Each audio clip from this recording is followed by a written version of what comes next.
ଝିଅମାନଙ୍କୁ କେଉଁ ବୟସରେ ଅଧିକ ଗିହା ଖାଇବାକୁ ମନ ହୁଏ? ଝିଅମାନଙ୍କୁ କେଉଁ ବୟସରେ ଅଧିକ ଗିହା ଖାଇବାକୁ ମନ ହୁଏ? 30ରୁ 40 ବର୍ଷ ବୟସ ଭିତରେ ମନ ହୁଏ। ଝିଅମାନଙ୍କ ବିଆକୁ କେମିତି ଚାଟିବା ଉଚିତ? ଝିଅମାନଙ୍କ ବିଆକୁ କେମିତି ଚାଟିବା ଉଚିତ? ଜଙ୍ଘ ଦୁଇଟିକୁ ଧରି ଚାଟିବା ଉଚିତ। କେଉଁ ପୋଜିସନରେ ଗେହିଲେ ଝିଅମାନେ କାନ୍ଦିବାକୁ ଲାଗନ୍ତି? କେଉଁ ପୋଜିସନରେ ଗେହିଲେ ଝିଅମାନେ କାନ୍ଦିବାକୁ ଲାଗନ୍ତି?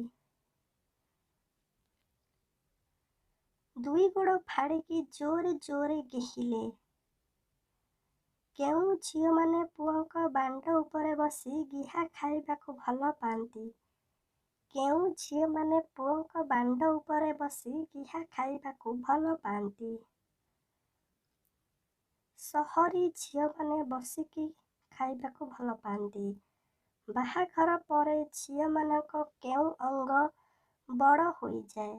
ବାହାଘର ପରେ ଝିଅମାନଙ୍କ କେଉଁ ଅଙ୍ଗ ବଡ଼ ହୋଇଯାଏ? ସେମାନଙ୍କ ଦୁଧ ଆଉ ଗାଣ୍ଡି।